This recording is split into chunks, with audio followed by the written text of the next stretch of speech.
में हुई मुलाकात के बाद उत्तर प्रदेश की राजनीति में हलचल तेज हो गई है। बैठक में मंत्रिमंडल विस्तार के बाद विभागों के बंटवारे और 2027 विधानसभा चुनाव की रणनीति पर चर्चा हुई।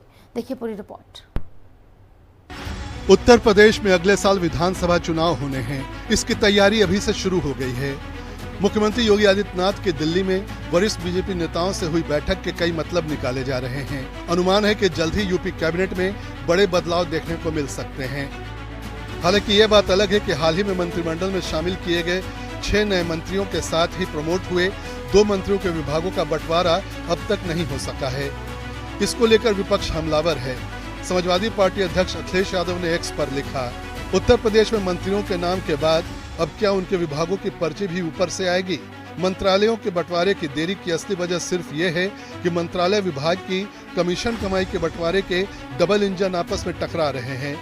दीर्घ प्रतीक्षा के बाद जो नए मंत्री बने हैं वे बेचारे तो बस दर्शक दीर्घा में बैठकर गेंद को इधर उधर आते जाते देख रहे हैं। भाजपाई डबल इंजन बाकी सब मंत्रियों को डब्बा कर देता है।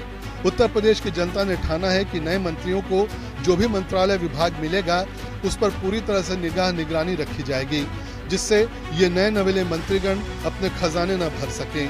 इस बात के लिए कागजी प्रमाण के साथ और भी ऑडियो वीडियो सबूत इकट्ठे किए जाएंगे और इन भाजपाइयों की कलई खोली जाएगी। अब जनता ही भाजपाई लोगों को अपने टैक्स के पैसों की लूट करने से रोकेगी, क्योंकि भ्रष्टाचार रोकने के बाकी सारे विभाग तो भ्रष्ट भाजपा ने बर्बाद कर ही दिए हैं। जनता को लगता है अब सोशल मीडिया और सिटीजन जर्नलिज्म के माध्यम से ही उनको न्याय मिल सकता है। इसीलिए भाजपाई 10 हाथों से पैसा बटोरना चाहते हैं। जागरूक जनता अब इन भाजपाइयों को उनके गंदे मंसूबों में कामयाब नहीं होने देगी। मुख्यमंत्री योगी आदित्यनाथ ने गुरुवार को दिल्ली में पार्टी के वरिष्ठ नेता और केंद्रीय गृह मंत्री अमित शाह से मुलाकात की। इसके बाद सीएम योगी बीजेपी के राष्ट्रीय अध्यक्ष नितिन नवीन से भी मिले।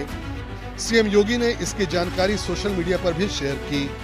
राजधानी दिल्ली में लगातार हुई इन मुलाकातों से उत्तर प्रदेश की बीजेपी सरकार में बड़े फेरबदल की अटकलें तेज हो गई हैं।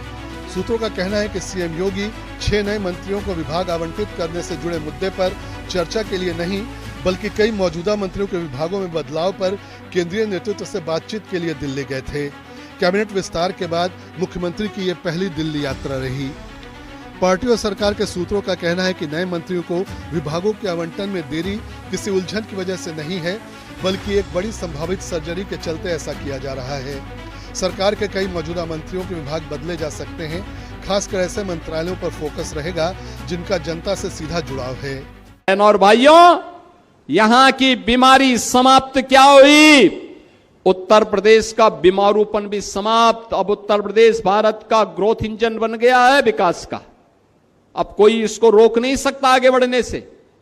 और इसीलिए मैं आप सबसे कहने के लिए आया हूं, ये उतार और चढ़ाव जीवन का एक हिस्सा होता है, और उतार और चढ़ाव के इस जीवन के हिस्से में याद रखना, विपरीत परिस्थितियों में विपक्षी दलों की सरकारें थी। आप उन चुनौतियों का सामना करते हुए आगे बढ़े हैं। यूपी कैबिनेट के हालिया विस्तार के बाद योगी सरकार में मंत्रियों की संख्या बढ़कर 60 हो गई है। इनमें 23 कैबिनेट मंत्री, 16 राज्य मंत्री स्वतंत्र प्रभार और 21 राज्य मंत्री हैं। कैबिनेट का हिस्सा बने 6 नए मंत्रियों में से भूपेंद्र चौधरी और मनोज पांडे कैबिनेट रैंक के हैं, जबकि 4 राज्य मंत्री हैं अजीत पाल, सोमेंद्र तोमर, कृष्णा पासवान और सुरेंद्र दिलेर।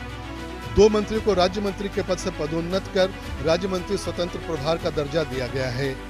सूत्रों की माने तो मुख्यमंत्री योगी आदित्यनाथ के दिल्ली दौरे में अगले साल होने वाले विधानसभा चुनावों के लिए संगठनात्मक तालमेल और शासन से जुड़ी तैयारियों पर विस्तार से बात हुई।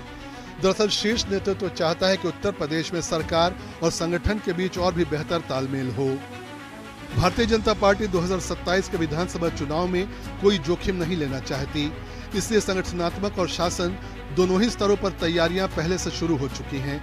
इसी को ध्यान में रखते हुए पार्टी में संगठनात्मक समीक्षा बैठकें भी की जा रही हैं। सूत्रों ने यह भी जानकारी दी कि कुछ ऐसे मंत्रालय जिनका सीधा जुड़ाव जनता से है, उनके नेतृत्व में बदलाव किया जा सकता है।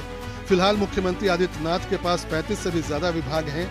इनमें गृह, कार्मिक, सतर्कता, आवास एवं शहरी नियोजन, राजस्व, सूचना, नागरिक उड्डयन और लोक निर्माण विभाग जैसे महत्वपूर्ण विभाग शामिल हैं। सूत्रों ने संकेत दिया है कि चुनाव से पहले प्रशासनिक बोझ कम करने और राजनीतिक प्रबंधन को मजबूत करने की कवायद के तहत मुख्यमंत्री योगी आदित्यनाथ के पास मौजूद कुछ विभागों को भी रीएलोकेट किया जा सकता है। स्पेशल रिपोर्ट, हिंदी खबर।